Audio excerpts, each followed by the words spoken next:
Hello, dear ladies and gentlemen, dear participants of International Mobility Week in Siauliai University. It's a great pleasure to have you here in this room as well as connected to Researchers Excellence Network via internet. We have today a nice event. It's a public lecture which will be given by Professor Uroš Pinterič from Slovenia. And he will talk about hot issue in Europe nowadays about the future of European integration. And it's a great pleasure to have you, Professor, here. Thank you very much for accepting this opportunity. As well as presenter, we two moderators who will participate here. My name is Vita Yuknevic. I represent Researchers Excellence Network, and my colleague representing the same RENET, as well as the Department of Public Administration, lecturer Jurgita Mykolaitytė. So it's a great pleasure to have you here. We hope that you will enjoy our presentation made by Professor, and as well, we are waiting for your questions. So be very active to use this opportunity to discuss hot issues with the Professor. As well, I would like to remind everybody who are connected to the public lecture via internet, you can make some insights or give additional questions in the chat line. So feel free to discuss with this issue with the Professor. Thank you very much for coming here, and Professor, the floor is yours.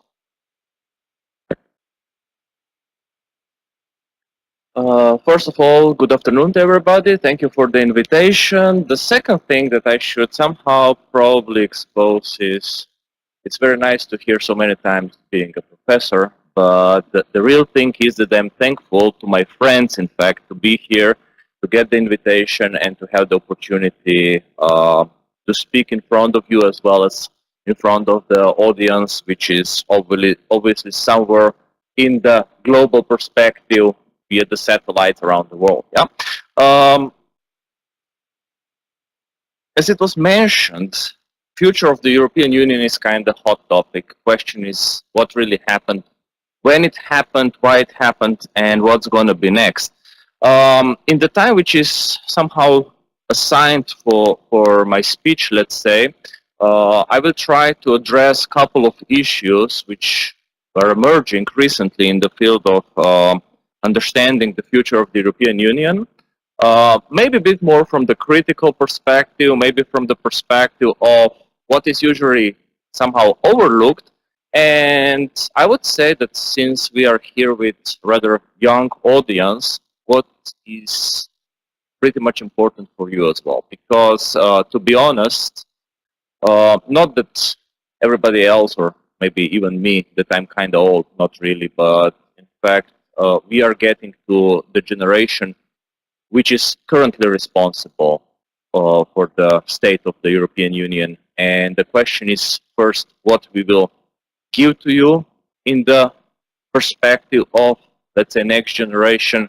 And in fact, there is also for you to think about how you want to have the European Union in the future. So from this perspective, I will try to address a couple of pretty much general things, maybe provoke a couple of different opinions, and afterwards I will be more than happy to discuss on this one.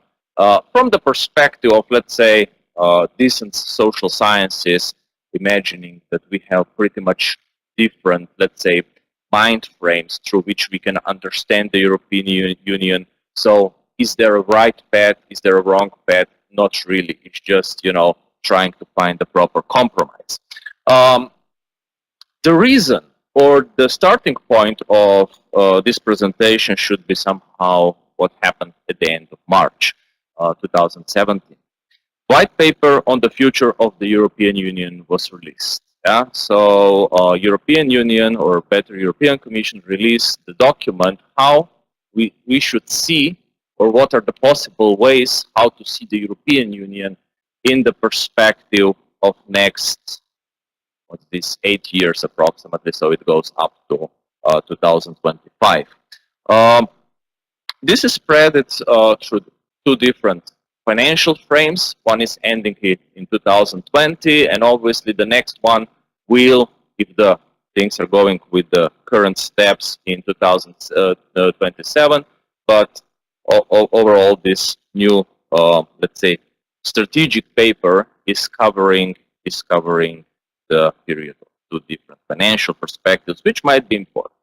The first thing, when you're reading this paper, which is rather short description on, let's say, a couple of dozens of pages, so like 30 or something it is, the first thing that you're going to notice, there is no more European Union 28.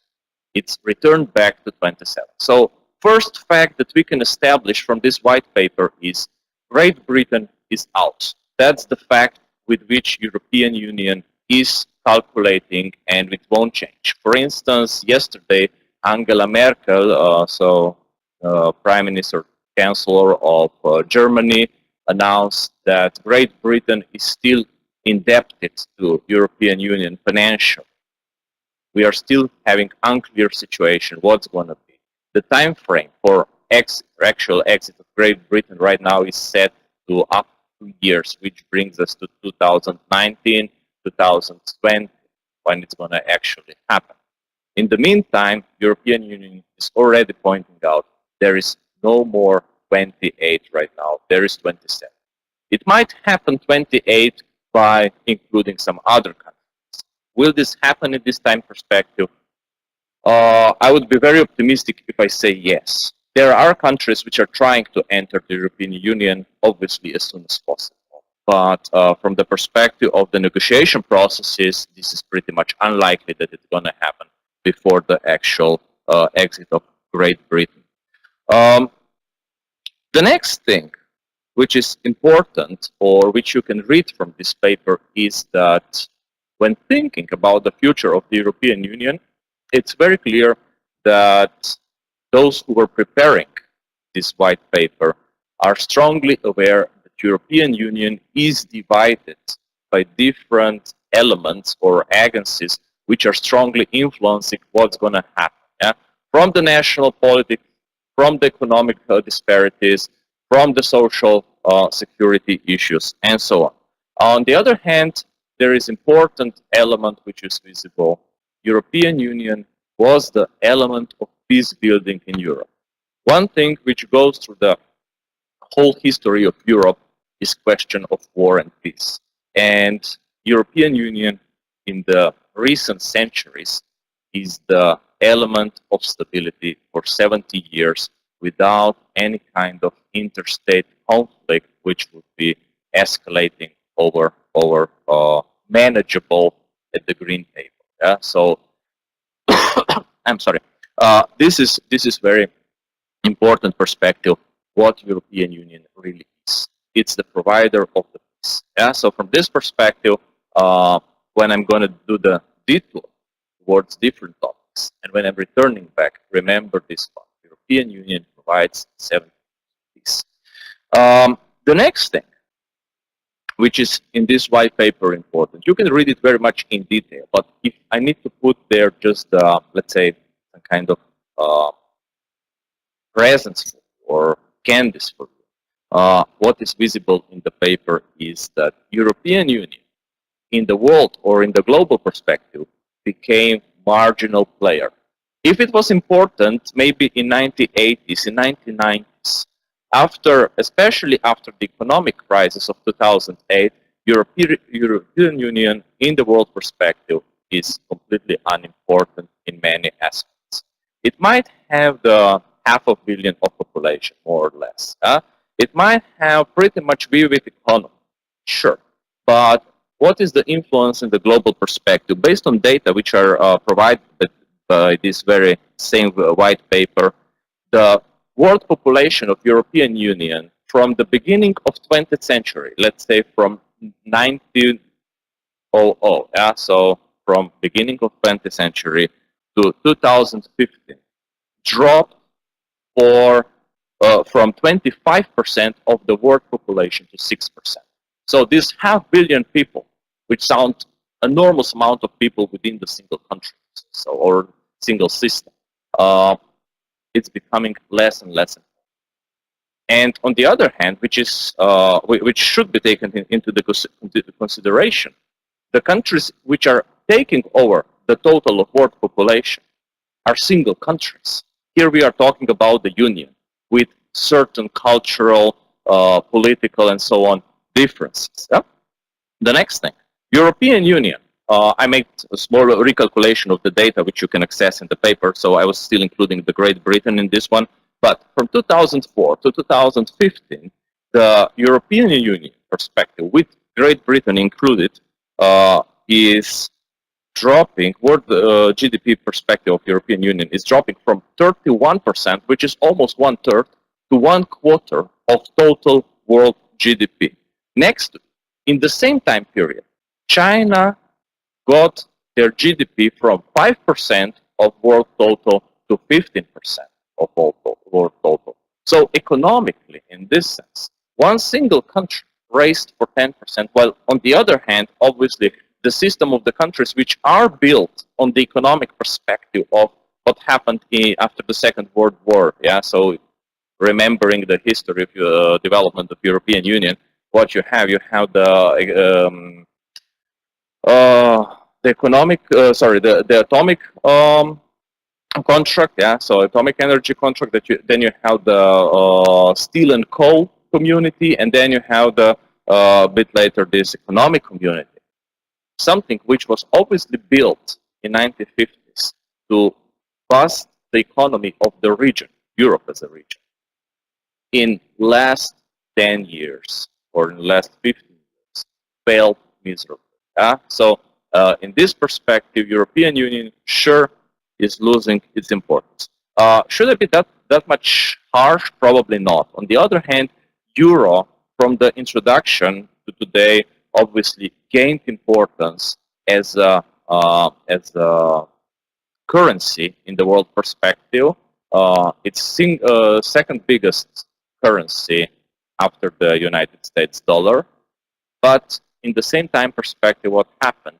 Chinese yuan, from not being in the map, got an 11% of world business done in this currency. So obviously, China is important economic factor, which is very often, I would say, very often overlooked in the political debate. Because, okay, this might be a bit personal perspective of everyone present, but we are always, how to say, questioning what's happening with Russia or what Russia will do. Nobody is really asking what China will do. But the point is that from the economic perspective, we need to look to this direction. China, India, Brazil. Sometimes, you know, the broader context of this so-called BRICS. Yeah? So it might be functional, even if the recent economic studies are somehow showing that also BRICS might be kind of past thing or less important, but still this is the probably future economic center to which we should look and which we should try to beat up. Yeah. So from this perspective, obviously, European Union is losing its primary position right now as an economic union. Yeah.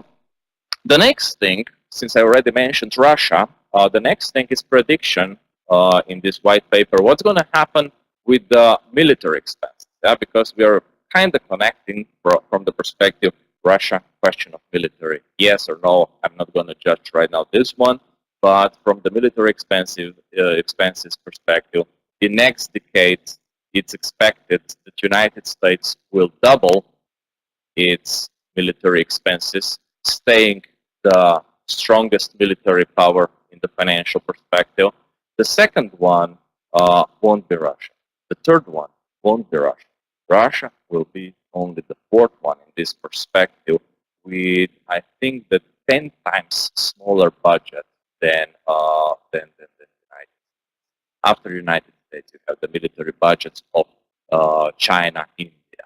So this is approximately also in the military perspective, in the perspective of military power, who might be controlling the world. Sure, we shouldn't ignore that Russia is military strong power, but way weaker than we are imagining it, or as I would say, especially Western politics is trying to picture it up, which doesn't really, how to say, lose the comfort of neighboring countries. Yeah, we know that Ukraine is pretty much tense about what was happening in eastern part of Ukraine. I know that also Baltic countries are kind of questioning how to place the interstate relations with Russia. Also, Poland has its own worries. How much the things are escalating. This is something what probably the military experts should really answer. But from what I see, we are dealing in our societies with much bigger threats than the question of what will happen in relations with Russia. As I said, it's a question of personal perspective. Yeah. So, for instance, this might be hopefully not at least insulting, but it might be the opposite way from people from Ukraine, for instance. For them, this is different problem than for somebody who is coming from Central Europe, which has a bit more distance to the war zone. The next, let's say, you as a young population here, what happened? In 2004, you had approximately 20% of young people which could or which were eligible and so on. And so at that time it went even to almost 25%. Now it's dropping again, everybody's happy. But the issue is that in 2016, after the dropping, so after the reducing the unemployment among young people, we are back to 19%. The general unemployment around European Union as an average is around 8.9% or something like this. Obviously, again, with the economic crisis peak, but this didn't change. Sure, I can go with the economic perspective on this one, explaining that if you're keeping the inflation low and you need to have the steady growth of GDP, the unemployment is kind of sacrifice that you're creating in this sense, but this is probably for some other topic. What I'm trying to say, European Union is presenting something which is probably big failure as a good situation. We are getting down after the economic crisis, yes, but still, honestly, 1/5. So each fifth person in this class, which is under 25, will have a problem to find a job within 5 years after entering the labor market. And this is something that European Union is pretty much dismissing as, okay, we are trying to do something, but as I see from the data, the results are not really promising. In the way how we are solving it is obviously through migration. Yeah, young people today are much more willing to migrate and to figure out if they're able to get employment in the other country.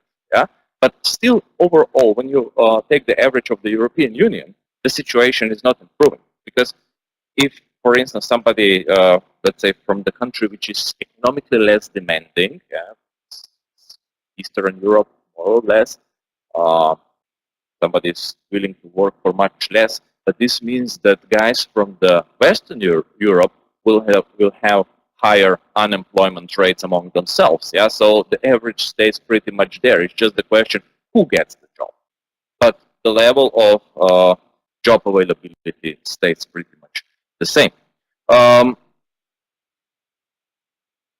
The next thing is that European Union is trying to be extremely proud of rather well-balanced society with small differences among the people. So there is no extremely rich class and there is no extremely poor class.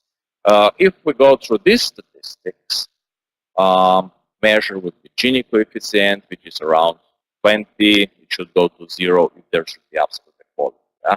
But the issue that European Union is missing is not saying at which level of personal incomes this Gini coefficient happens. So, you know, we can be, in general, pretty much equally poor. Yeah?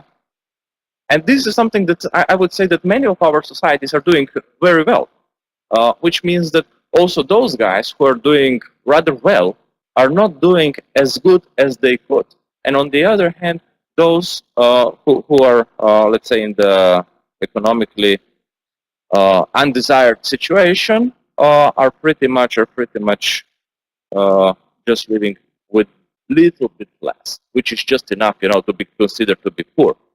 But on the other hand, those who are doing good are not doing much better. So this is the difference. But the level of poverty in the countries is again rather high, and in many cases increased. But this one, it's not just to blame on the European Union as such. This one, in many cases, can be blamed on the individual countries. At this point, I will point out I'm coming from Slovenia. My predominant work is in Slovakia, in fact, and obviously I had to migrate in order to assure me what I need approximately. And on the other hand, what I see from 2004 to 2015, when I was doing some kind of comparison on the poverty, Slovakia started with 36% of those who are in the reach of poverty, so who are socially excluded or poor. Slovenia at that time has approximately 12% of people which were socially excluded or poor. And then you have the economic crisis. In Slovakia, what happened? They managed to reduce till 2015 the poverty level from 36% to approximately 20%. In Slovenia, it increased from 13% to 19%. So from this perspective, obviously, I'm not able to blame just the European Union for certain things that are happening in the country. We need to understand this. National politics, in many cases, doesn't know to do what to do, how to do it, and but this might be a bit off the topic if I go into the details.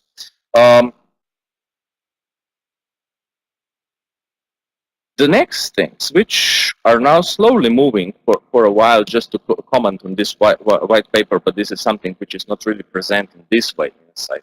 Sure, white paper is saying something about how we are facing different threats from outside. Especially this way we consider economic migration, which is mixed together with the refugee problem. And then we are discussing who is really refugee, who is economic migrant, who is then the radicalized fighter one way or another. I might return to this one later on, but we are facing these problems. What is the story behind? When you start to think in the historical perspective, what's really happened is after approximately 28 years, we start to rebuild walls in Europe. In what it was, 1989, but the main wall in Europe failed. Or if you want, the main wall of modern world failed. You have that ancient one with pretty much similar function. This was the Great China Wall. Then you have the Berlin Wall. And at the beginning of 90s, Berlin Wall failed. And now we have the European countries planning together, not really talking about the walls, this is going over the Atlantic Ocean, but what we are doing, we are putting the barbed wire around the Europe in order to protect ourselves. We are putting the panel fences, so different military barriers to control the migration. So from this perspective, after 28 years, we are rebuilding the walls, maybe with different symbolics, but we are pushing against some borders, maybe partially explaining what is the Europe, what we want to be the Europe in certain cases. So from this perspective, Slovenia putting the barbed wire, this is the military obstacle, which is pretty much sharp, so it has razor blades on the wire, and it prevents people from going over it or strongly hurts them. So we are saying that the European border is Slovenian border with Croatia.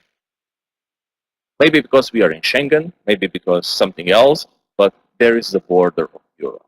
On the other hand, the line continues with Hungarian perspective setting the very same border perspective on the border with what they're Romania. So we are saying what is north of this border, that's going to be kind of for Europe. What is further, even if they're European member states, well, I would feel somehow excluded. And then you have, obviously, in between you have this Balkans territory, Balkans Peninsula, which is including most of the former Yugoslavia, a couple of other countries, depends on the way how you define the Balkans. And then you have, obviously, the same story when the Macedonia was starting to put the border or the fence around it's all towards the Greece. Greece is, on one hand, sure, one of the most important European member countries, even if from the perspective of problems, but it's the member country which sets the basics for the values that Europe is sharing today, especially on the democracy. But Macedonia is saying Greece is already part of something else, might be, or we don't trust this border to be protected any other way. So Europe is starting to set the borders again. To continue this funny, unpleasant story, Croatia, Slovenia puts the border to Croatia.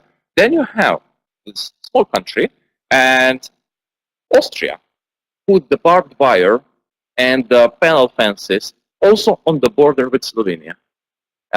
And if you would continue a bit towards south-north, the border between Austria and Germany, there is also re-established border control because of certain activities, which are coming from certain territory. Let's put it for now this way. And when obviously driving pretty much between Slovenia and Slovakia, Austria, listening to the radio, the border passage between Austria and Germany, 15 minutes, what happened? 45 minutes, 1 hour, no problem. When you have the prime time, for instance, when the people are moving for holidays or something, the border between Germany and Austria was, in last year, pretty much closed. Everybody was checked for the documents. So this is something.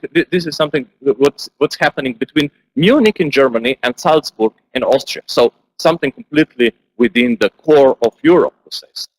So from this perspective, for sure, whatever the European Commission is stating in the white paper about the threats, the real activity which is happening is Europe is re-establishing the borders. Yesterday, it was some kind of a meeting regarding the future perspective of the internal security of European Union, and Austria wants to have the this Schengen borders checked, especially with the dangerous countries, so these which are maybe leaking from the south for unlimited period of time, which is completely against the basic idea of what Schengen should be. So Austria wants to have the right to prolong the check, or to prolong the border check for unlimited period of time, until such time when the situation will improve, when the security situation will improve. Why I'm explaining all these things around? Pretty much because at a certain point, after saying something about different perspective of the future of Europe, I will probably address also what are the real questions which the European Union is facing.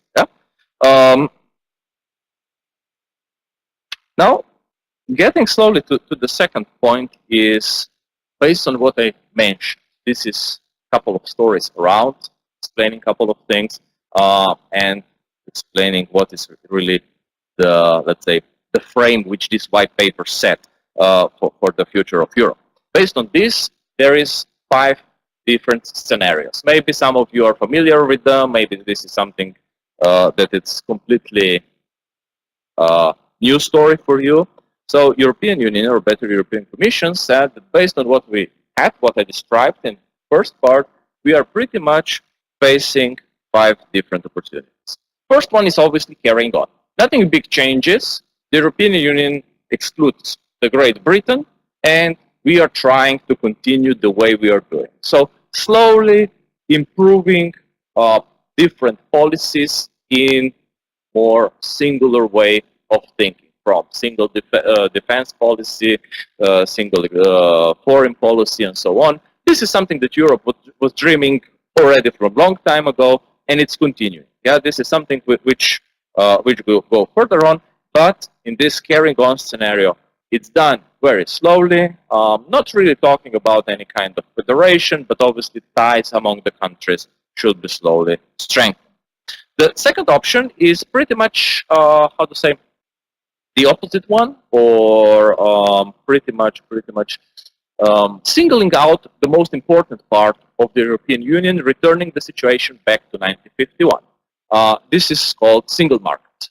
So in this single market approach, European Union kind of puts aside all meddling into different policy spheres and decides to keep everything that European single market is going to be functional, that it's going to work. Everything else goes back to the nation, to the nations, to the member states, and European Union is not meddling.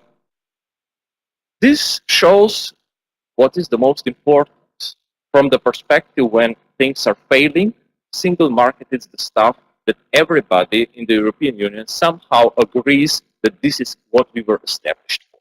Yeah? So we are returning back into the times when the European Union, or whatever it was called before, European Community, European communities, and so on, that we are returning back to the basics. That's the second option. The third option is so-called Europe of circles. Different member countries can strengthen different policies among themselves and not burdening the other ones who are not interested. For instance, going from Slovakia, agriculture policy, extremely important.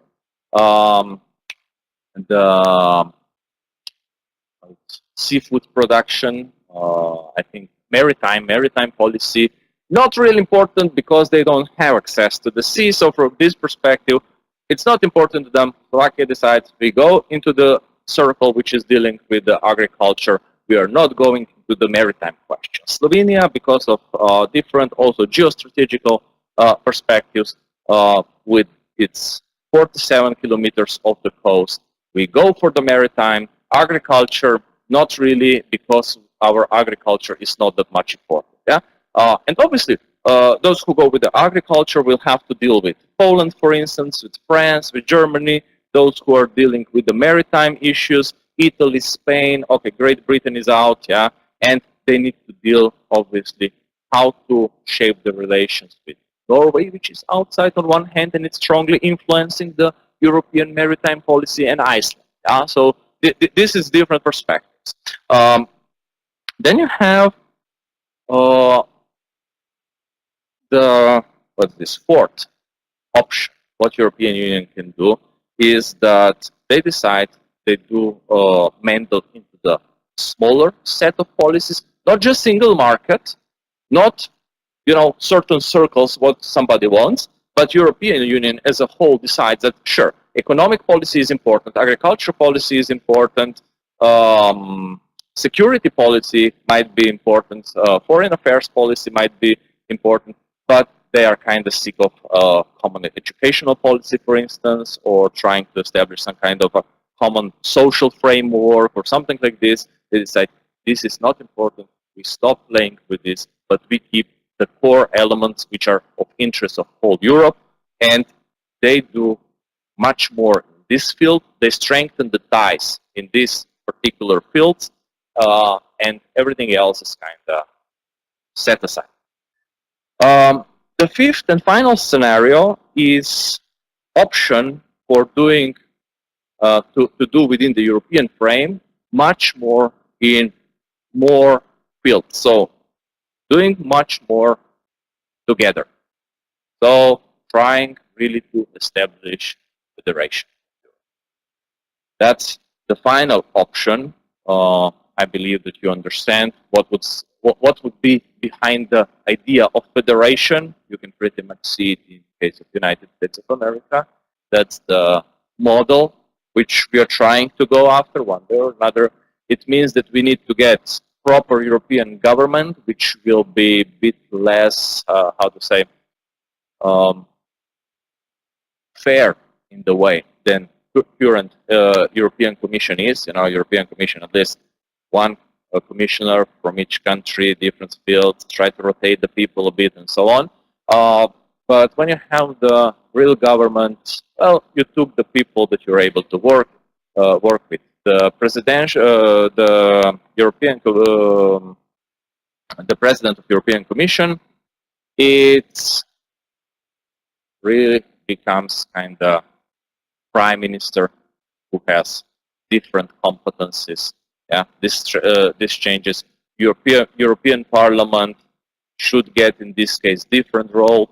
The importance of individual member countries will be forgotten, and we can pretty much face the question: what happens? What happens in the general situation afterwards? How we are able to deal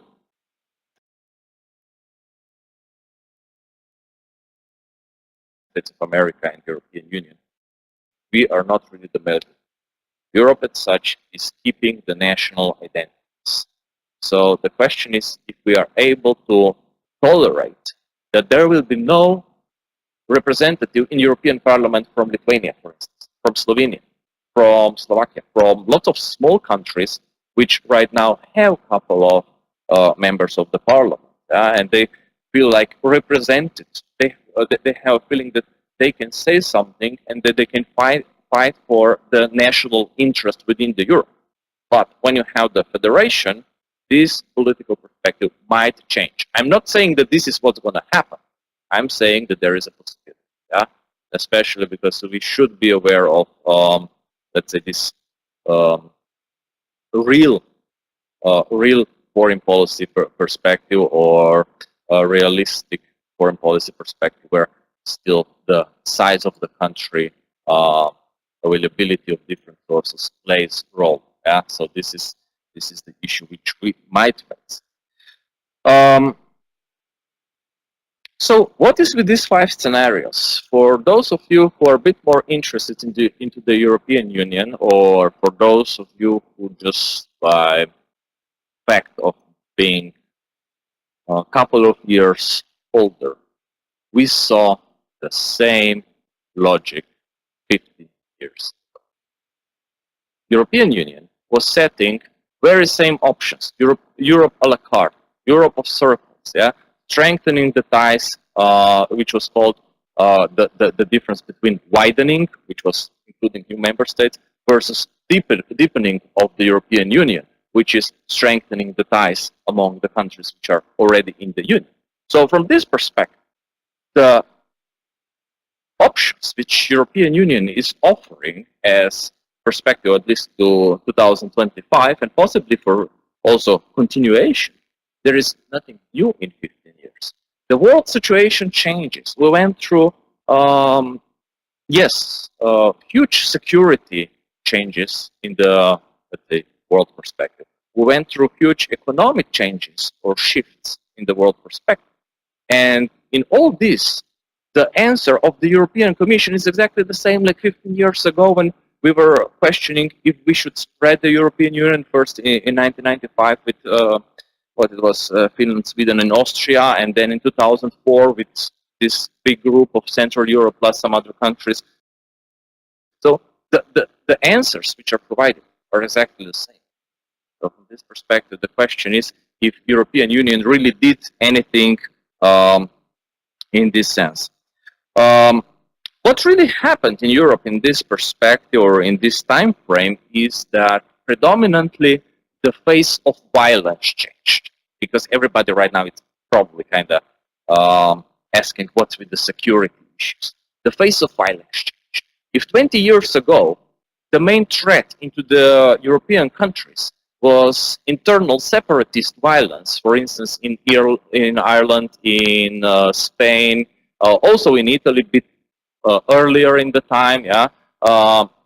there were lots of, let's say, internal terrorist acts trying to prove the political right, trying to prove some kind of autonomy right of different. We finally have something which is called external enemy. Question is if it's real external enemy. But our focus is getting shifted in this way from internal security issues to external security issues.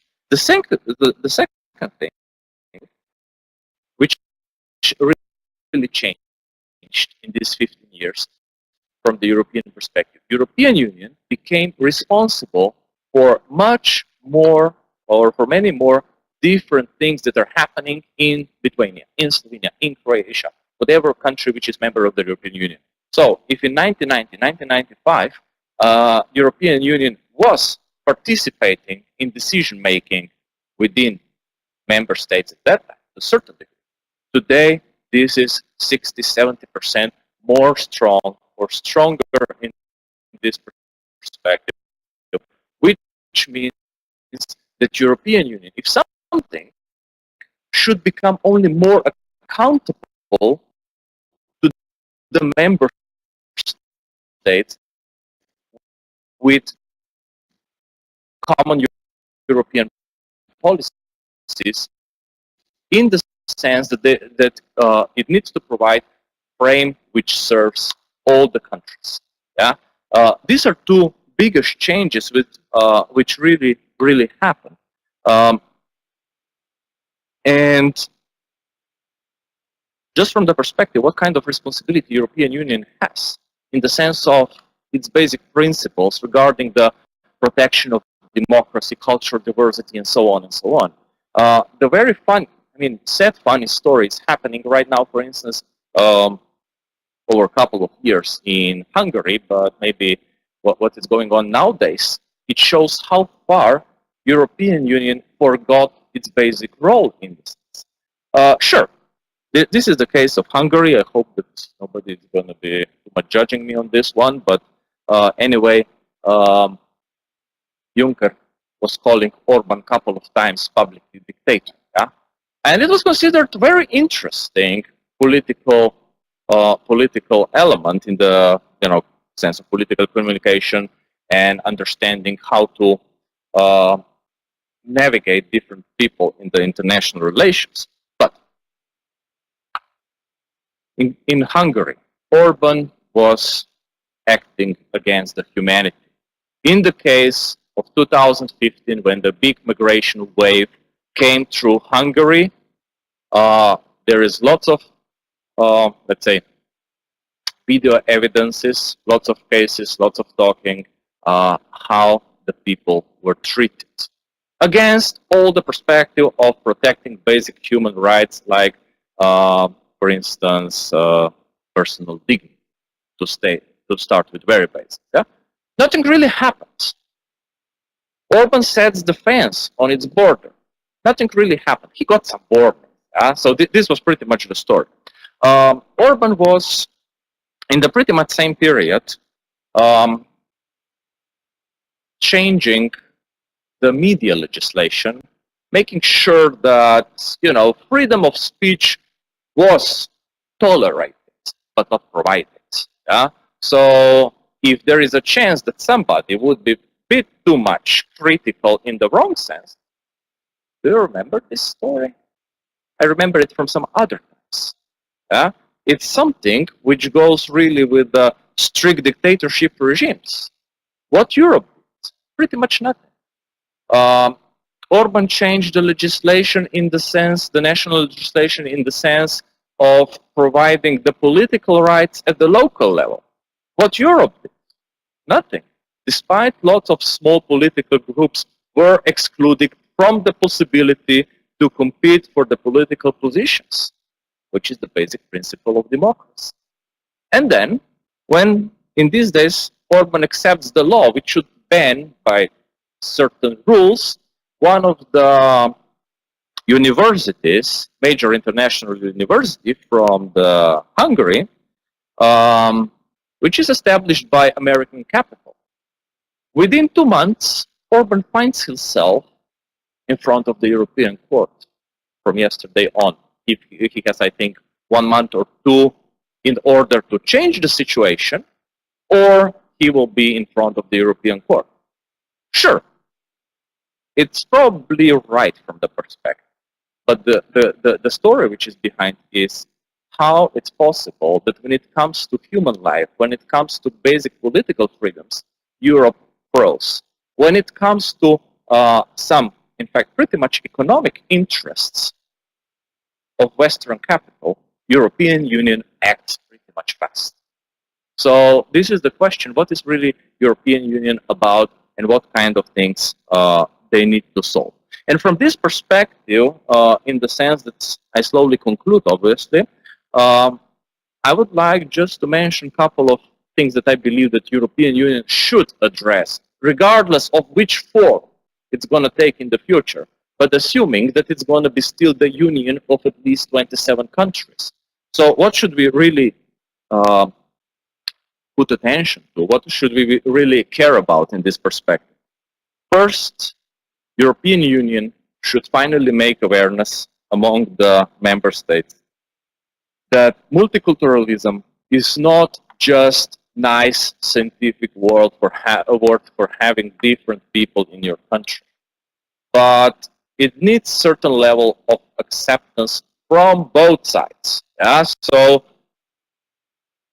France, not really good.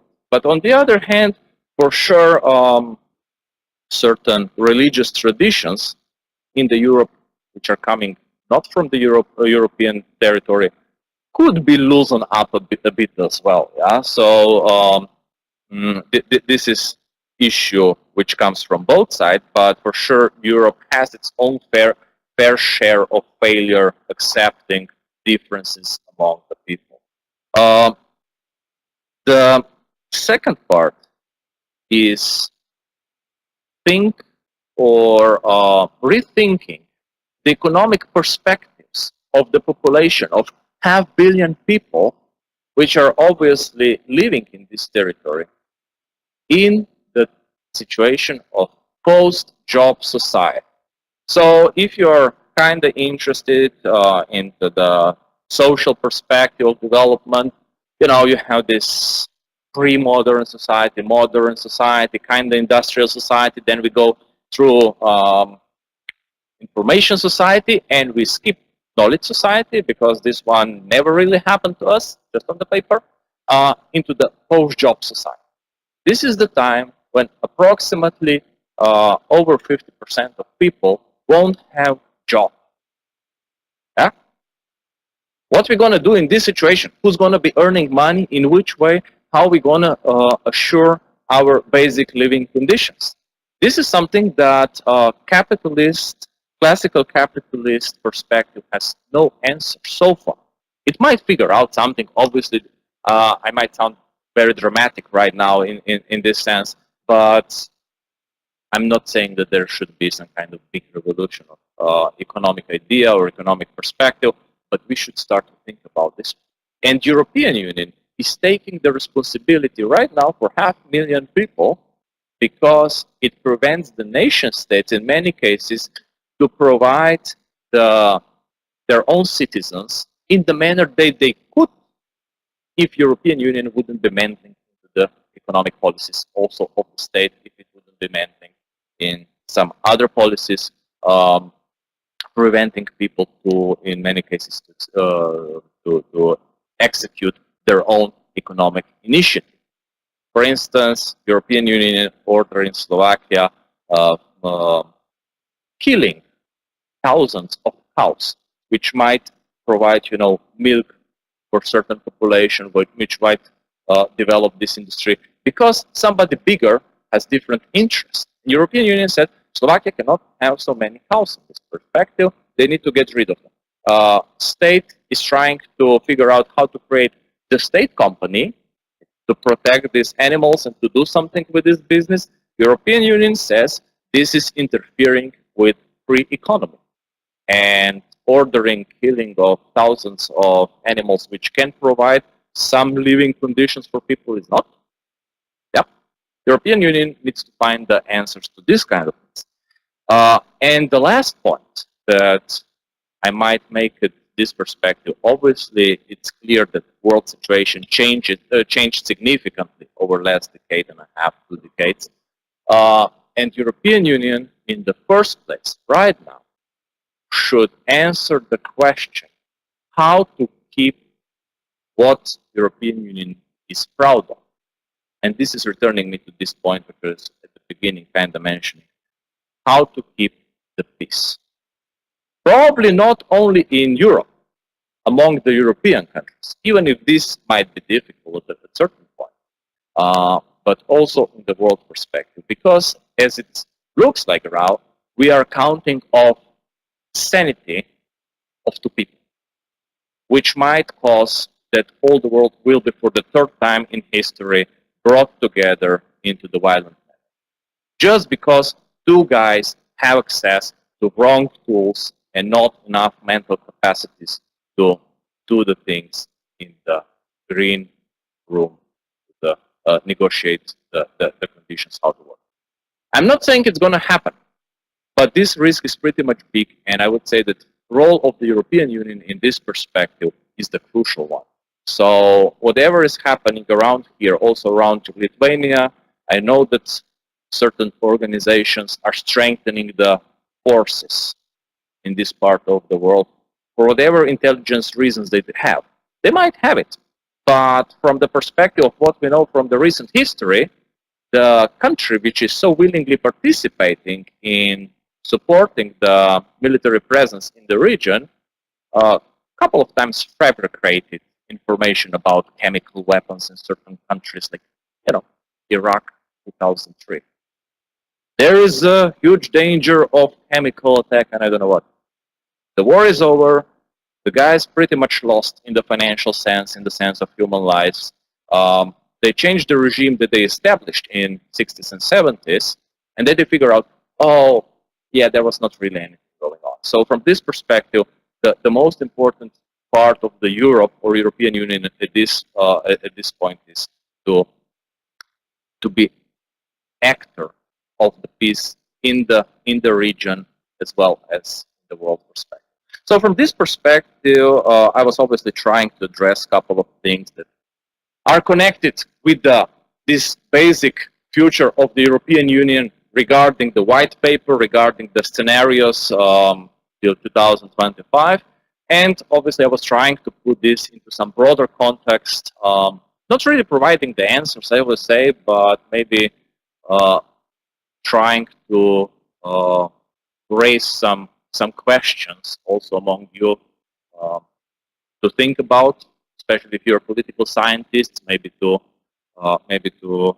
figure out some answers or to participate in the critical questioning of the reality. So thank you very much once again for invitations. Now I'm pretty open for the questions.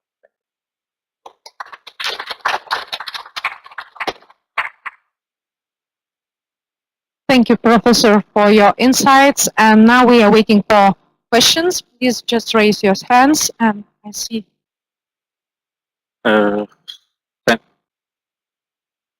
Thank you for your presentation. I'm from Ukraine. My name is Yuri, and you mentioned Ukraine several times. And I have my own opinion. Of course, it's not expert opinion because my scientific field is finance. But anyway, I think that a few things about that you said, for example, that war is far from Europe, and also you compare it military power in the world, but from the financial aspects. And first is United States, India, China, India, and Russian Federation is first. So I don't see there any European country, and I think there are a lot of people in Brussels, which don't understand all threatness or danger actually from the east, and they don't understand that Ukraine is a country which actually the country who saving the fundamental principle of European Union, the peace, because of Ukraine actually, because we are stopping the aggression from the east. And it's a little bit strange that even United States provide more help to Ukraine than European Union, actually. And I think that not so many countries of European Union understand this. Of course, Poland, Lithuania, and other Baltic countries understand this very well. And also the last thing that you said about some forces which now situated in Lithuania, and I think it's more positive than negative for Lithuania, for example. And I have maybe one question to you because you're an expert in that field. And what about perspectives for Ukraine? Imagine from the point of Ukraine, I want to hear your opinion, but from the point of Ukraine, do we need to make such efforts to join the European Union in the future? And thank you. Thank you. No, this is pretty much nice question, important question, which was partially answered already before I started.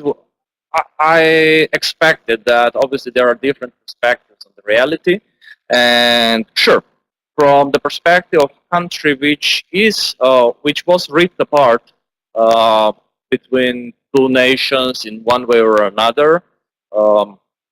There is also the question for the military experts and such. So, you know, I'm not myself military expert, so maybe my perspective is just one of the options, but it might be a valid point. Pretty much I'm going to say it this way. I'm going to first answer your question and then probably circulate around, but should Ukraine do the effort to join the European Union? Yes. Not to join the European Union, but in order to further develop what you're doing in your country. You don't need transparency, accountability, fight against corruption, fight against political elitism for joining the European Union. If you're a protector of democratic or positive political values of Western countries, you should do this efforts from this perspective, not because you want to join the European Union. I mean, this might be for you motivation, but the reality is that if you consider yourself progressing towards the modern Western society, you need to do it, regardless of what's going to happen with the European Union. I mean, European Union accepted in its middle countries in very poor condition. It accepted countries in very good condition. For instance, Ireland, when it was accepted to European Union, was not really, you know, what we consider proper European country at that. The second thing, when Ireland joined the European Union, the conditions to join the European Union were much more nice, to say so, to that country. That, for instance, they were for Slovenia, Slovakia, Lithuania, Estonia, whoever in this group of 2004. And this group of 2004 joined under better conditions than Romania, Bulgaria, or later on in 2013, Croatia.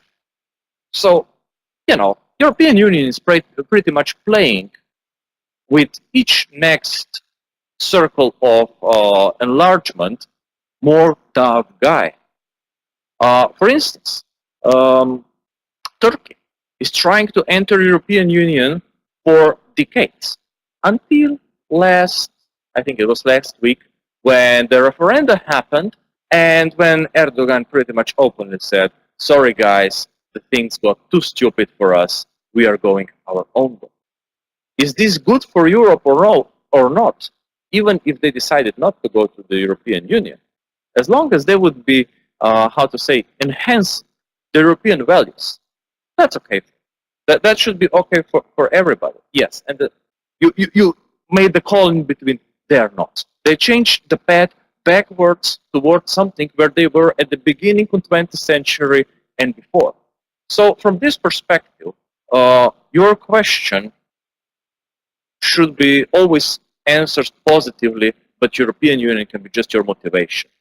Regarding who is financing the what you expressed yourself as protection of the European values or modern values against the Eastern countries, who is financing this? Sure, this is one of the pictures. My perspective is a bit more cynical on this one, because, you know, what I see around the whole region, United States of America, they have certain interest, which goes back to the Cold War, to isolate Soviet Union, which you were part at certain time in history, or nowadays Russia, from their vital interest, especially in the southern parts of the oil, and obviously from possibility that certain countries like Ukraine, Baltic countries again, even Poland would fail again under the some kind, this is wrong word, so don't understand it directly, again towards the Soviet times. Yeah? So this is something which might be cultural fight there behind. And from this perspective, which is out of your questions or comments, is that if you go a bit more south, to the southeastern Europe, to the Balkans, there is a different feeling than, for instance, in the Baltic. Baltic countries are, from what I know, they have different culture, different tradition. They're not really Slavic countries. But when it comes to Czech Republic, Slovakia, also Poland, obviously, but there is different feeling, yeah. And countries of former Yugoslavia, we are Slavic countries. This is the idea which was alive in 19th century, to merge these countries under the role of Big Mother Russia, one way or another. This connection was present, and obviously it can be just cultural influence, and it can be territorial influence. In the case of what's happening between, so in the case of Ukraine with regions of Luhansk and Crimea area and so on. So this is the territorial aspect. But what you are getting in the financial perspective from United States, and partially, as you said, in much smaller part from Europe, is pretty much supporting your idea that you are not part of this, you know, big Slavic family in the historical sense, but you should obviously reconsider yourself as Europeans, which obviously I know that there is, especially in Western Ukraine, this feeling is much strong, yeah, much more strong. But on the other hand, I see that it creates lots of problems. Because what happened when it was 2014, yeah, this Maidan revolution. So first, it was your internal fight, as far as I remember, and as far as I follow, between old political elite and new political elite, if you want, or between the pro-Russians and pro-Europeans. But this was your internal fight. I don't know who was participating in it, because we know that different intelligence agencies have the history of sparkling up the rebellion within the country in order to destabilize it for one purpose or another. And from this perspective, that was your internal problem. And then the big forces took the advantage of you in this perspective and might cause the reasons that you are afraid of today, that many Europeans are afraid of today, just because the big kings, to say so, were playing the game of chess. And you are the battlefield, or you are the exact, you know, square in which everybody wants to play its own king. It's not just about the military presence, it's not about how the borders are going, it's about the cultural perspective. And this is something that you, as a Ukrainian nation, you should think about how to transform yourself really in this European way, and at the same time, being very careful what is developing out of this story nowadays. As far as I know, you have strong race of right-wing populism. You have certain groupations which might be too much keen on certain ideas, which might put you into the further destabilization of the country. So one of the basic European values that you will have to defend within your own territory is also keeping this political modesty in order that you don't get into the situation that you will be fighting two fronts, which happened in obviously in the time of the Second World War, when many countries were fighting at the same time their political differences and the external enemies. That's going to kill you on long term. Slovenia was one of such cases. In Slovenia, in 1941, 1945, we were fighting three different fights. Communist revolution against the, let's say, reactionary forces, whatever it was considered this way. We were fighting Slovenian Nazis against the Slovenian partisans, which were not necessarily communist, but for sure they were kind of closer to these ideas. Yeah? And the third one was coming from the countries abroad which were occupying our country. It happened, what, 70 years ago or even.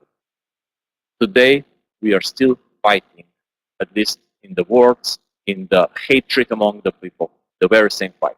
So be careful about this one, because in this case, you can fail as a Ukrainian nation and you can fail as a European nation. So you need to get over this somehow and try to figure out some way.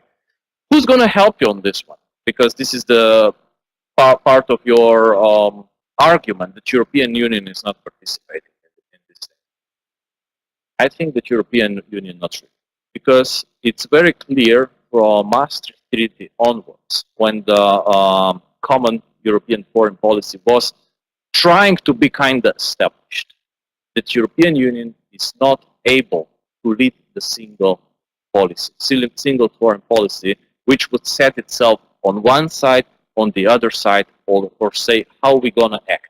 We have so many different cases from 1991, sorry, Maastricht was 1992, that you have different sets of countries which were acting in different manner. For instance, I mentioned this American attack to Iraq, very unsubstantiated, okay, one, so unjustified one, and the Europe didn't act as a whole. There were countries which were strongly pro, especially those ones which had the terrorist attacks which were connected to the September 11th, yeah, and they felt threatened. So they were supporting United States and whatever they did. And there were the other countries saying we are not doing it. And then you have something which was called Vilnius Declaration, which happened in your country, so Lithuania, and there was a set of countries which said we're gonna support United States in the their idea how to create the world peace. This was connected to, I think, the Iraq or Afghanistan issue. But in this perspective, what happened in the case of Slovenia? Slovenian government never allowed Slovenian foreign minister to sign this declaration, and he did. So, you know, this far, the cleavage in understanding who's going to support or who's going to take certain perspective in the foreign policy goes. Even within the single countries, two parts of the same government were not synchronized what is the position of the country on the issue. So in this perspective, sure, Europe should probably support you in certain perspective. In exchange, Europe has a right to expect that Ukraine is going to behave in the proper manner. This is the part that you need to work on, I would say. And European Union, in this perspective, should first declare or figure out which of those 5 scenarios it will be working. And if it won't be some kind of federal approach, you cannot expect that the European Union as such will be able to take single position in regard of Ukraine, Turkey, or whatever case that we might get involved one way or another. So, sorry if I'm a bit bitter, or if I made you a bit bitter, but this is, you know, again, just one of the approaches to see things. So, I'm not sure how much I answered, but yes, thank you very much for your answer. And just one sentence or 2 sentences. We just want you Europeans to remember history lessons from 1930s. and that history is cyclic, and that phrase that who refuses to feed their own army or army of allies will feed army of enemies. Okay, thank you. Okay, thank you. Thank you. Yeah, we have another question. you. Thank you very much for your presentation. It's Georgi Davidian. I'm from the country that you unintentionally maybe did not mention, Georgia. It's closely connected to these issues, and my question is that, so on 21st, 8th of March, we got this regime, but from my perspective, very good, but from my perspective, that's it. So you mentioned that European Union accepted many countries. Till today, there are countries, I will not mention them, that are still in worse condition than Georgia today, economically, corruption. But still, Georgia is not managing to become the member of the European Union, and I don't know exact reasons. So maybe it's the geolocation, it's far, maybe it's fear of Russia, maybe because, as you mentioned, that for European Union, economical issues are more important than other values, because they are somehow connected. So, and my question is that, what do you think, whether Georgia will ever become the member of the European Union, what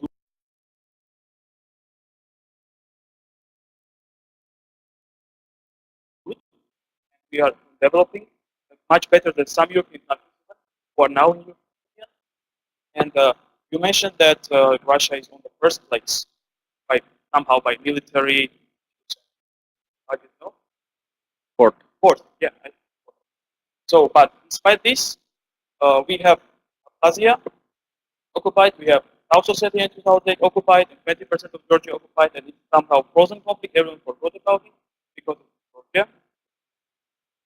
And despite this, Russia continues to. I think that Europe today is losing on every aspect. Russia. You mentioned Turkey also, and you said that what should we do? I mean, but I think that European Union itself is to partially blame for it. Because Turkey is aspirating for European Union for already decades, but what is the reason they are not accepting such an important player? Religion. They don't want a Muslim Islam country to be member, because they made now Turkey to turn from secular Atatürk Turkey to the Erdogan Turkey, which will be based on Islamic rules. And my third question, so you said that it's obvious that European Union, after the creation, we avoided war in Europe. We have no war in Europe for 70 years, but does it trigger more wars outside of Europe? This is my question. Thank you very much. Thank you for the questions. First, I'm not the president of the European Commission, not even close there around. So, question: who will join and when to the European Union? It's something that I'm not able to answer on this level. Yeah, I'm going to do it the other way. This is the thing which is old, like 20 years almost. That there were ideas that what is the Europe in the first place, yeah, and what should be within the European Union perspective. And from one of the scenarios, there is 40 countries. Now there is currently 28 members. It's going to be 27, but there is 40 countries, approximately 40 countries, which can be considered European, including Georgia. So from this perspective, sure, you can have the idea to get in. You have certain rights. Why European Union is not dealing with you, maybe in the way that you want, you mentioned your answer pretty much significantly. I would say that any country with even frozen conflict with Russia has, at that moment, very limited, if zero possibility to join in. Very simple, because this would then become direct conflict between Russia and European Union. And there are two things. Question is, if European Union is able to handle anything when it comes to military issues, yeah, in this context. So I would say that obviously European Union is avoiding certain regions for different reasons. You mentioned Turkey because of Islam. I would say so. There was North Africa, the North African country, which was applying 3 times. I think it was Morocco or something like this. Sorry? They were applying, they applied and they were like rejected 3 or 4 times. So in certain cases, European Union doesn't really have the interest into taking certain territories, and especially not interest when these territories are in the condition which might influence the direct conflict. Also, the question of Slovenia and Croatia was pretty much interesting because Slovenia became the member country in 2004, Croatia became in 2015. Even nowadays, we don't have solved the border conflict, and it's big issues between the countries and for the European Union. And there is no military conflict going on. But still, it's the issue that Europe needs to deal with in different cases. And if you can imagine that Europe, with in fact 28 different foreign policies, is able to take one single position, what to do with Georgian conflict with Russia, that's going to be a tough one. Which might result, that yes, in this case, Russia might act pretty much openly and figure out that Georgia is in fact part of Russia. I mean, I'm not bullshitting myself in the sense that Russia doesn't have the capacities. Russia has enough capacities, I would say, that any of, let's say, these small countries like Baltic states, before NATO is able to deploy anything significant, Russia has this under control. And then NATO will be, trying to push them out of it. And I would say that European Union doesn't want to go into this one, because then it's going to happen what your colleague mentioned, in the sense what we should remember from 1930s. Yeah. So this is part of the answer. Sorry, I was skipping you. Since we have talking about those conflicts, frozen conflicts, we call this separate zone. So Croatia and Slovenia, they have a problem over the territorial some issues as well, and over the border. But how you will explain then Macedonia, please, why they are not the members of European Union, even though in economical situation we're better than Romania, Bulgaria, and Croatia, but they have this problem with Greece, and they still not in the European Union. And another comment about how Russian is interested in Georgia, but I don't know, in 2016, the South Ossetia, they said that they want to become the part of Russian, and Russian said, no, we don't want to now.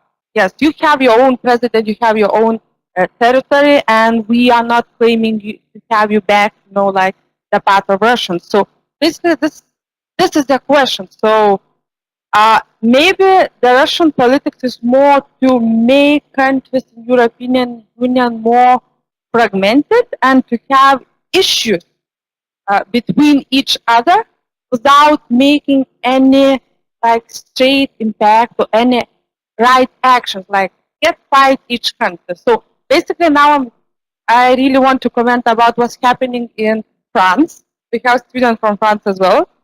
About the presidential elections, and so far as I see, Le Pen has a real chance to win. So if she will win, so there won't be any best friendship with German, because we were now talking that European Union will be governed by German and France.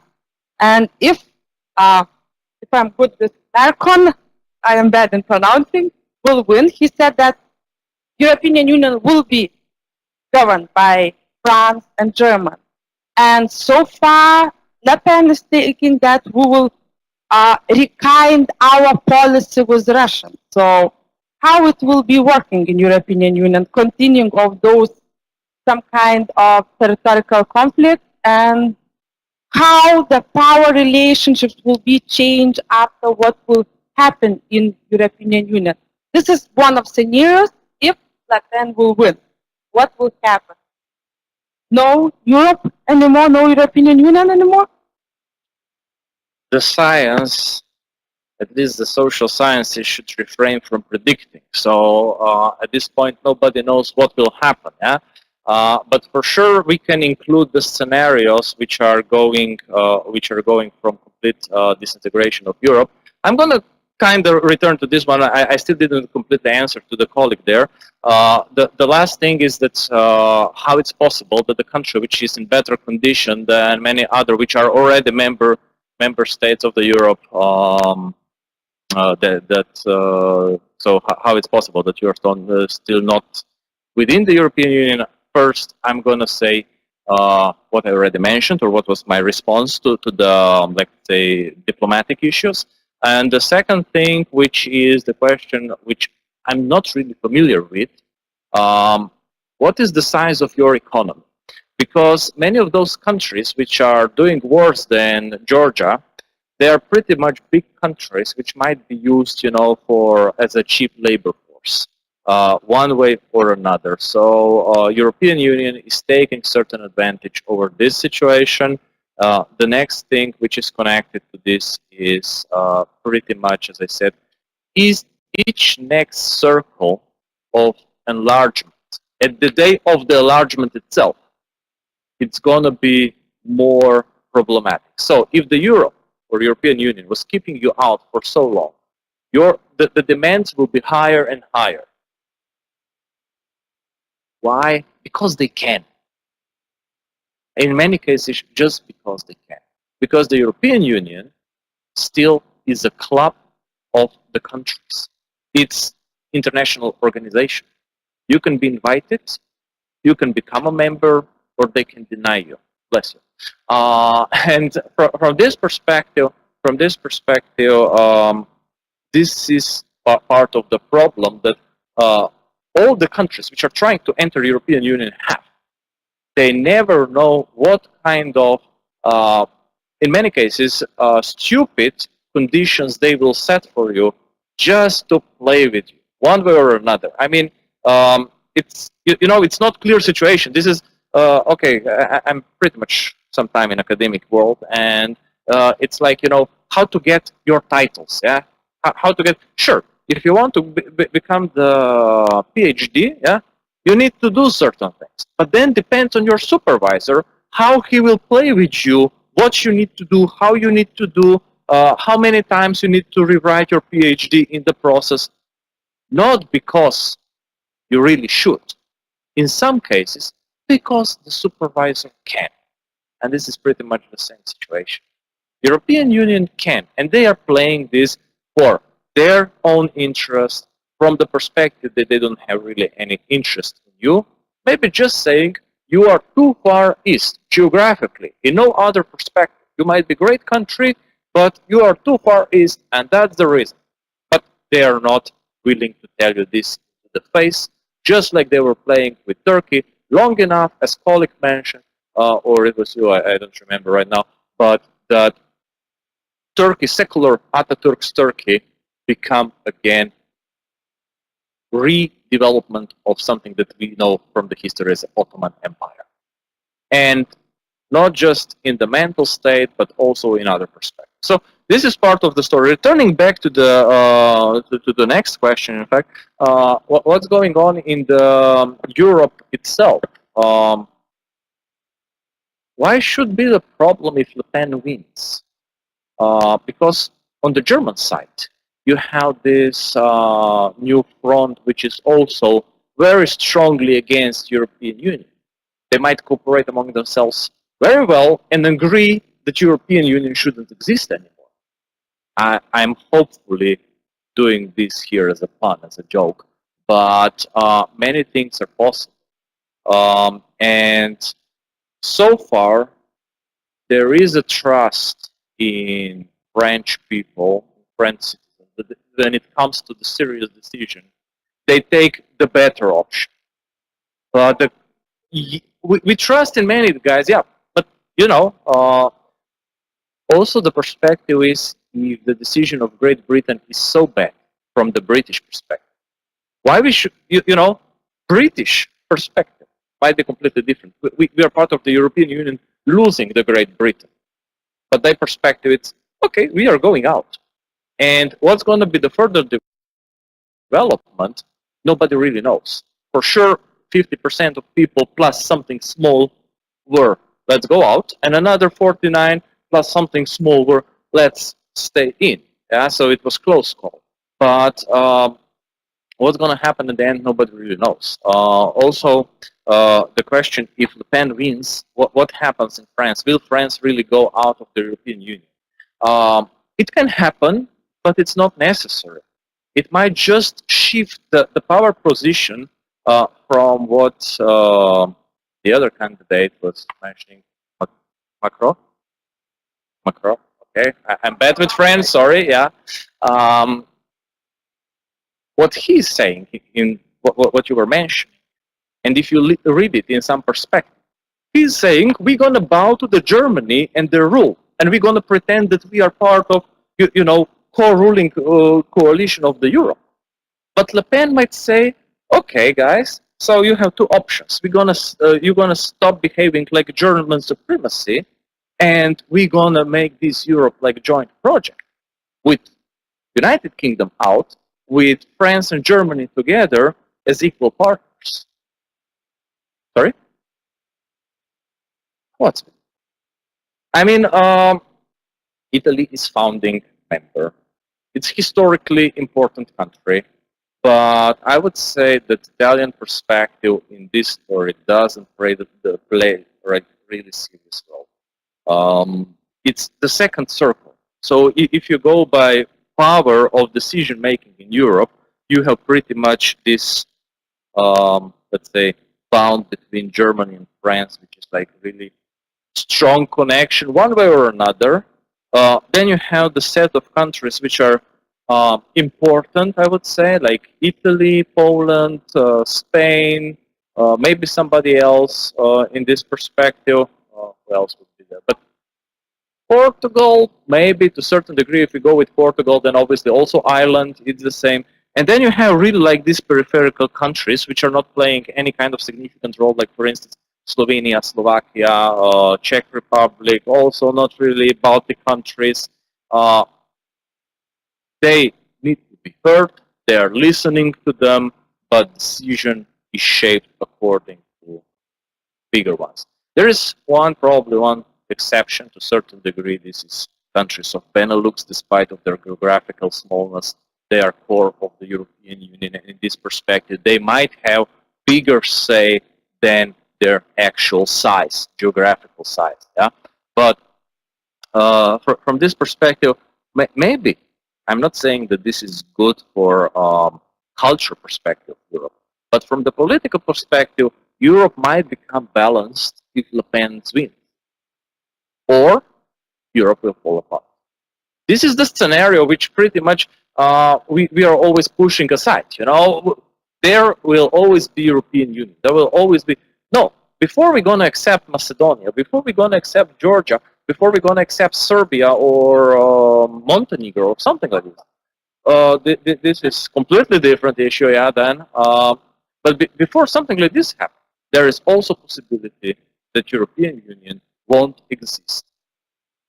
Pretty much, it might be again some loose combination of states having the basic agreement, which will be outside of this scenario, which I mentioned, like single market scenario.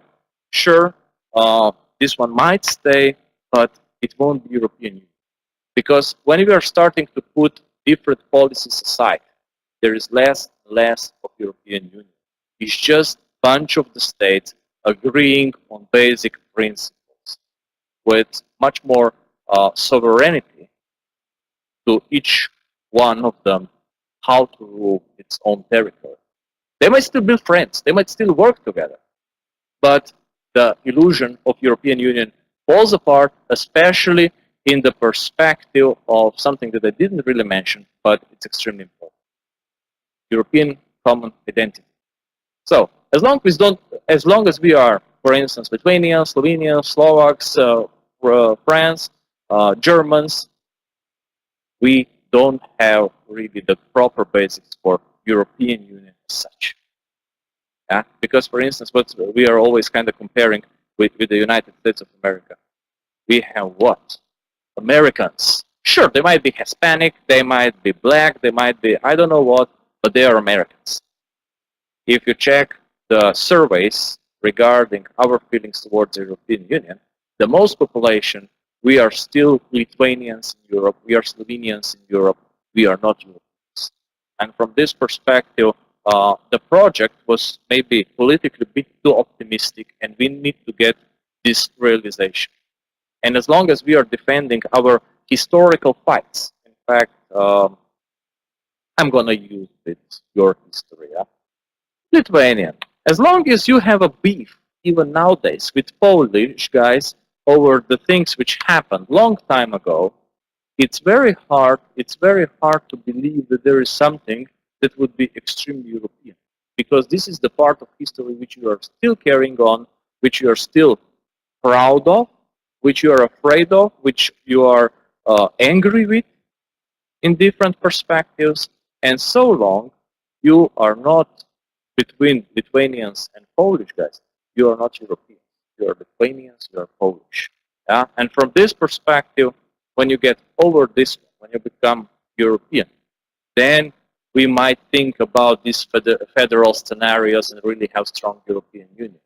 The same goes with Slovenians, Croats. The same goes with French people, with Germans. Yeah? This is, I would say, maybe the crucial point in the perspective. And as long as we are keeping our national pride, I'm not saying that this is wrong, but I'm just saying so far we have the problem to be 100% that European Union is the only way and it's the only right way. Even if we manage to keep another 7, hopefully, another 7, another 100 years of peace in the continent, but we might find different form which will still be better. We want to give the feedback. About the reason you told us about that frozen conflict is a problem that can become a member because of frozen conflict. But now I would like to say about under one framework of NATO and European Union. And as far as I know, that when in 1955 West Germany was accepted by NATO, that was a problem. But they wanted to accept it, and they accepted on condition that they would not trigger the 5th article of NATO, which is the core article that attack on one member is attack on all other members. So what I want to say that the frozen conflict is not the reason, and you said it very right from my perspective that Europe plays as they want in order not to accept you or delay exception as well as they did Turkey. And they seem to me like from this perspective as a religiously racist or something like that, because they don't accept only religion. And by doing this, they trigger Turkey to look now to the east, make alliances with the so-called maybe enemy say, from the north, and they also may have problems as Turkey was the wall protecting huge immigrations, as Turkey accepted most of the immigrants, have 3 million from. Thank you very much for your answer. Okay, thank you.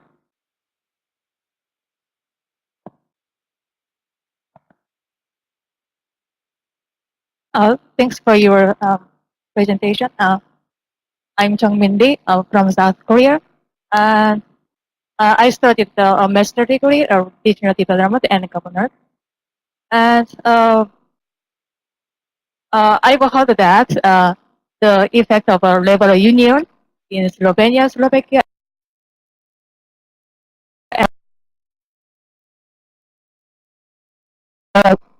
more powerful than my country.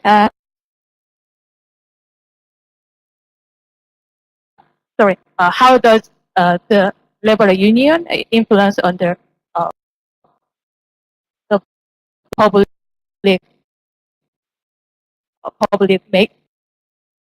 policy making process and in your country and even European Union? Okay, thank you. Yeah, this one is, from my perspective, rather technical one. So, for instance, what happened in the change of legislative processes, if I understood you right, yeah. So you want to know how the policy processes changed in the countries because of entering the Europe.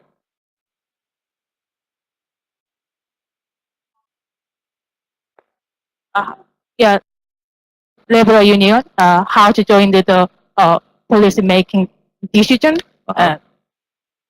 Okay, so how the labor unions are influencing policies in these countries?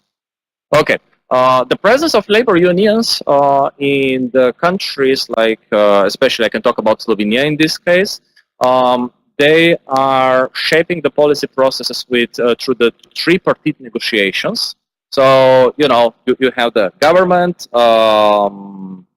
economics perspective or capital if you want, and you have the workers. So they are the labor unions. So the general idea is to have these tripartite negotiations where they agree on basic conditions of the society. So what should be approximately the minimal salary acceptable for everyone and similar things, which is kind of constant process, which is intensified each couple of years. The second thing, labor unions, they are influencing the decision making, for instance, through the protests, issuing or making the issue of certain rules of the government. If this goes for some taxation issue, the protests will be bigger. When this is something, you know, affecting just certain working population, the protests might be smaller. There might be some lobbying behind, which we don't really understand how it happens, but obviously, yes, it's present. The result of influence of labor unions in the policy making, at least in Slovenia, depends on the case and depends on how many people they are able to make angry. So, you know, if they are able to make mass dissatisfaction with what the government is trying to impose based on the economic interests, then they might change it. But in many cases, labor unions in Slovenia, they are just, you know, pointing out that there is something wrong from the perspective of the working people. Yeah. Regarding, since you were asking about also other countries, yeah. Honestly, I have limited information how it goes, for instance, for Hungary, yeah. But in Slovakia, compared to Slovenia, the labor unions are much weaker. So their influence is much lower. On the other hand, in Austria, labor unions are stronger than in Slovenia. So the legislation which goes through the government will be respecting the position of the workers better. Yeah. So really depends on the country, but I cannot say that countries that you mentioned, so Slovenia, Slovakia, Hungary, that they have the common idea of the labor unions and their role in the policy process. Yeah? Slovenia kept rather strong influence of labor unions, while on the other hand, Slovakia, for instance, through the reforms in the 1990s, pretty much lost the labor unions as an important element in the negotiation process of these tripartite, let's say, social peace negotiations. Yeah. Okay. Yep. We have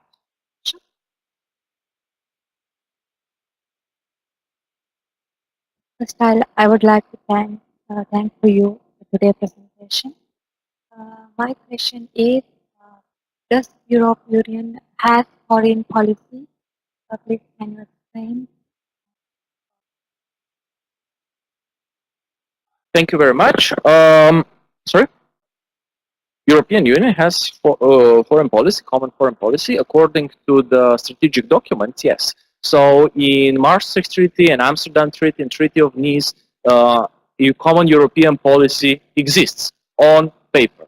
When it comes to the action, the reality is that countries are behaving very much, as I explained before, according to the historical positions, which means that I think that you mentioned the tie between France and Russia. This is the historical friendship tie, which was not really interrupted even through the Napoleonic Wars. Yeah, so there was a conflict time, obviously in between, but Russians and French, they are historic friends. So France is maybe a bit softer on when it comes to how to treat Russia in the sense of sanctioning, for instance, for what they are doing in the territories of Ukraine. When it comes to such next case, again, Serbia and Russia, they're strong friends. Even if they're separated by parts of European Union, but this friendship still exists. And it's stronger than, for instance, what the European Union decides. Also, if you check when Russia is, how to say, re-asking also European countries, we shouldn't forget this one, also European countries, from the economic perspective, they are re-asking to liberate the sanctions against Russia, because, you know, these sanctions, they are not just against Russia, they are influencing the European economy as well. So, yeah, we're going to impose sanctions on you. This is like shooting yourself in the knee. Yeah, so sure, you did something, but you're harmed as well. And from this perspective, obviously the countries which were closer to Russia through the history are a bit more pro, let's reduce the sanctions. It doesn't make any sense. While certain other countries which have a bigger beef with Russia, or bigger dispute, to say properly, they are obviously standing in the position, this is something we shouldn't do. Yeah? So from this perspective, on the paper, yes. In the practice, not really. Yeah. And if there is something in the practice, the states will usually group around the bigger countries within the Europe. Yeah. So they will say what the Germany says, what the France says. Yeah. So we decide which of those or previous, I mean, in previous conditions or still existing conditions, but this is losing up, what United Kingdom says. So there is an important country which we decide to follow, but for sure those important countries are not agreeing on common foreign policy at all times. Sometimes it happens, sometimes it doesn't. Will be there any more questions from the audience? No. Then maybe we will ask for our moderator, Jurgita, maybe to say a few summarizing sentences about this discussion and maybe add some more insights. Well, first of all, I would like to thank you, Uroš, for Welcome. dedication of your time and for interesting in being European Union. Well, one of my teaching subjects is European policy and European management. And of course, we're always having different arguments. And so far, it looks like we are both on the same side. But actually, there are some issues which we are not on the same side. But what we totally... So European. Yes, so European with Slovenian and Lithuanian identity. But what actually I'm totally agree on, and colleague from Ukraine is as well, that European Union is actually peacekeeper. And I think in order to avoid more theoretical wars or more European level wars or the Third World War, we have to understand that all countries have to work on something.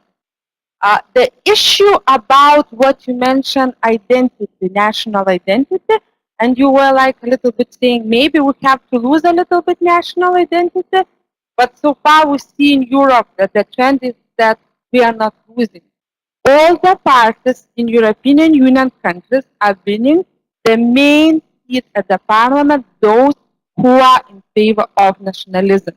The case of Lithuania, the case of Great Britain, and the case of France showing that the tendency is going very well. So, for my case, when I'm talking about identity, I have two identities. But I don't feel somebody saying that I'm from Europe. I'm from Lithuania, and then people from United States, sometimes they're looking like, hey, Lithuania, and then I'm going with Baltic states. And the last moment when somebody's still wondering, okay, Baltic states somewhere, maybe you are still in the Russian Soviet Union, then I am from Europe, Lithuania is independent. So I think losing up a little bit of nationalism ideas, now it will help a lot. And when we're talking about who invests more in protecting, Europe, United States or European Union as a country, this is the problem with the foreign policy, because actually national countries, they have their strong foreign policy. Like Lithuania, we're saying now, okay, In 1990s, we said that we are against everything what Russia is doing. That we want European Union, we want NATO, we got it. And still, in our own national foreign strategies, with the big capital letters is written that the biggest threat is Russia. Even sometimes there is no threat. You don't feel so much threatened, but this is the number, everything is against. But maybe sometimes forgetting this, I don't know, history a little bit will help. Because when you were talking about those economical protections and what the European Union did with Russia, of course, Lithuanian economic, we have like, how is it in English? Decline. Thank you. Yes, It's decreased our national budget because of the foreign relationships and the foreign international economy. So I really think that now it's not such a good idea to open European Union for new membership because they have to deal with what they have. I think in 5 years, maybe we already finally we will know if we choose United States federalism. This should be working, maybe working because it will be more integrated. But if we won't be culturally integrated, we can't talk about this. And the last comment of Turkey: why we not accepted Turkey? We were playing around with Turkey, and then we said finally no, because we were waiting something Turkey to do. But I think we were afraid of religion, maybe, but maybe afraid of as well values, different regime. We expected Turkey to do something, but from economical point of view, Turkey would be the greatest choice in order to enhance European economical level. But they will be paying quite a big amount to the European budget. So the questions about European perspectives is about how national countries will work. And now, since the foreign policy has to be integrated a little bit or synchronized with NATO policy, maybe we will find out the ways how to work. But this is the question. Maybe. We will see.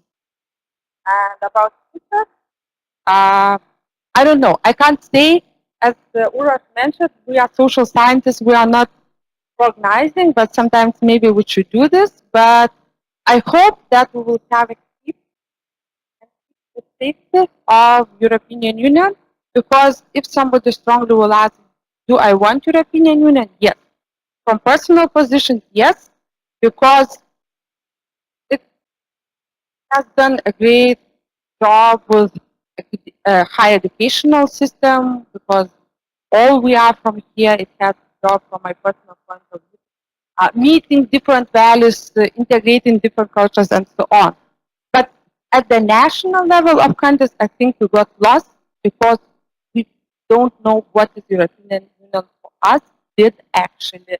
Good job or bad job. So when the countries will answer this question, they will understand what they are actually doing in the European Union, especially those kind of small countries. Because we have, if we want to have any influence at European Union level, we have to have friends. And so far, we don't know. Okay, it looks like Great Britain was our good friend, but now going out. Denmark, yes, they are like supporting Lithuania, but do Denmark actually have a voice there? Do they want to have a voice? This is the question. So now we are looking for other friends, and we will see. So, yeah, France, German, what else? Any suggestions? Maybe Slovenia? Do you have a voice? No. Come on, I'm your friend. I'm your friend. Yeah, but do you have a voice in Europe? That's the question. The question. story is different, when you're searching for the friends. I mean, this is pretty much any kind of story. What's going on among the... No, it's not about the small countries. It's about us as individuals.